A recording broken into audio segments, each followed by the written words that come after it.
Bien, alors félicitations à tous ceux qui se sont levés à l'heure. La promesse, c'est que nous terminerons en fin d'après-midi à la minute près à 17h30. Nous allons changer de focale aujourd'hui pour aborder ce sujet du travail au XXIe siècle, puisque hier nous l'avons abordé par grandes questions, des questions transversales, communes à tous les peuples et créant entre eux des interdépendances nouvelles ou devant transformer ces interdépendances en solidarité institutionnelle, ce qui paraît moins évident au regard de notre du dernier panel.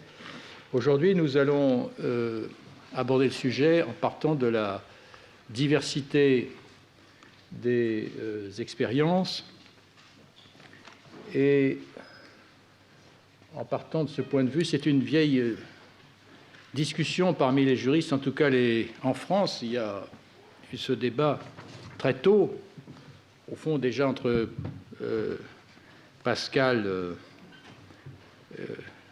et Montaigne, Pascal et Montesquieu, Pascal se moquant de cette justice qui est bornée par une rivière, Montesquieu mettant au contraire en évidence le fait que la diversité des lois et des systèmes correspond à la diversité, il ne disait pas de milieux naturels, mais enfin des cultures, des histoires et des milieux physiques. Et puis à nouveau, au moment de la Révolution française, il y a des pages très dures, presque méprisantes de Condorcet contre Montesquieu, où Condorcet dit « Puisque la raison est une, le droit doit être un sur l'ensemble de la surface de la planète. » Eh bien, on peut dire que la globalisation procède un peu de cette idée qu'il existe des lois universelles. Ces lois ne sont plus recherchées dans des textes sacrés, mais dans un ordre spontané du marché ou dans un essor technique qui échapperait à toute prise humaine, et qu'au fond, les droits nationaux ne doivent être que la déclinaison de ces lois universelles, adaptées au pays, faire en sorte qu'il y ait le moins de troubles possible pour que cet ordre règne. Alors cette façon de voir qui correspond à l'idée de globalisation, avec le mot global vient de la psychologie, au départ c'est ce qu'a donné la méthode globale, c'est voir comme un tout, comme une unité.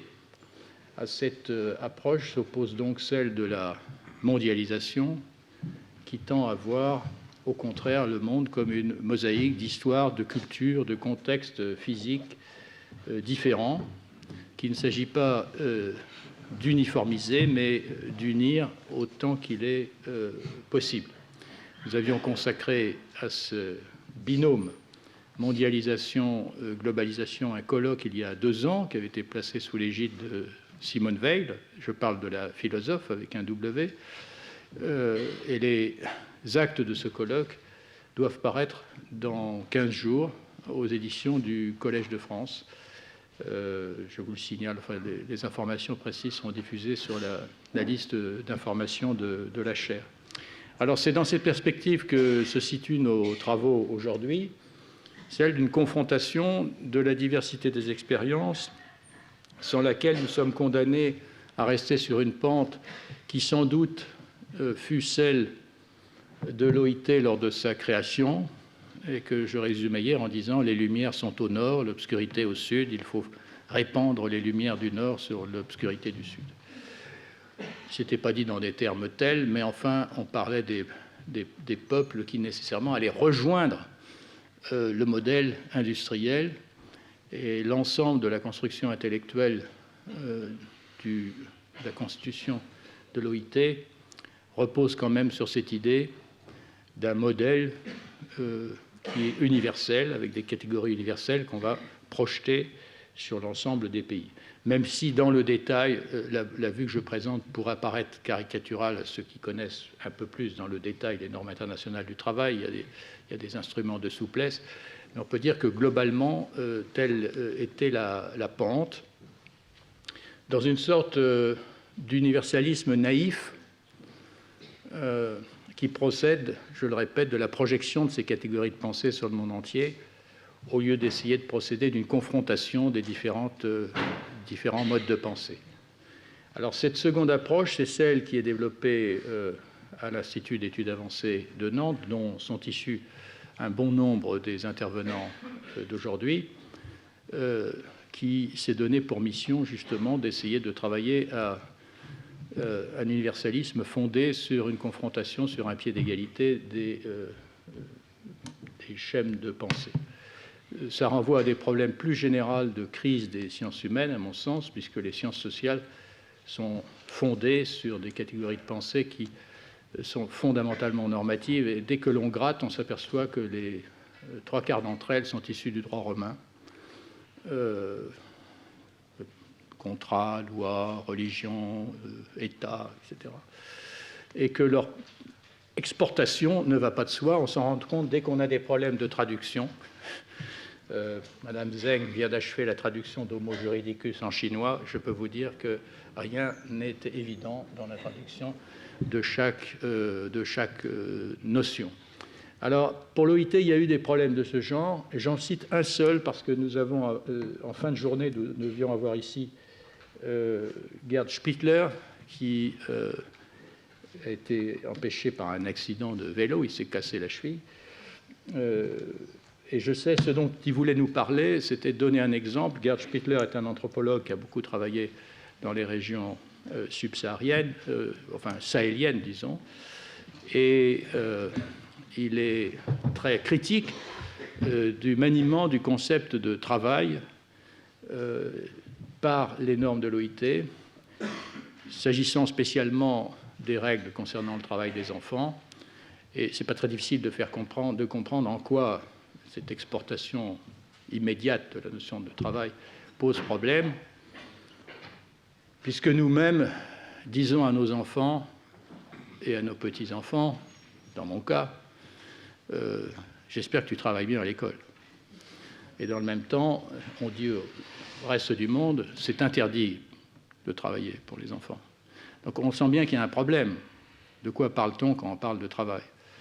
Il y avait sur ce... Je prends cet exemple parce que c'est un exemple où si on avait prêté un minimum d'attention à des textes conçus par des intellectuels africains, je pense à la Déclaration africaine des droits de l'enfant, la formulation c'est « il faut interdire toute forme de travail qui compromet l'éducation et l'épanouissement de l'enfant ».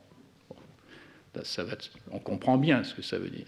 On peut penser qu'actuellement, ce qui compromet l'éducation et l'apprentissage de la raison de pans entiers de la jeunesse dans nombre de nos pays, c'est justement le non-accès à aucune espèce de forme et d'expérience du travail.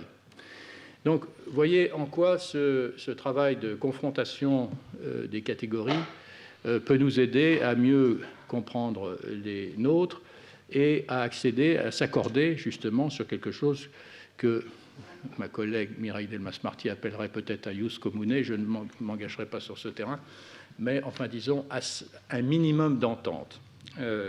Alors nous allons le faire justement, la répartition du travail, ça a été de dire on va consacrer d'abord un temps à ces pays que l'on disait, alors on les a dit comment, sous-développés,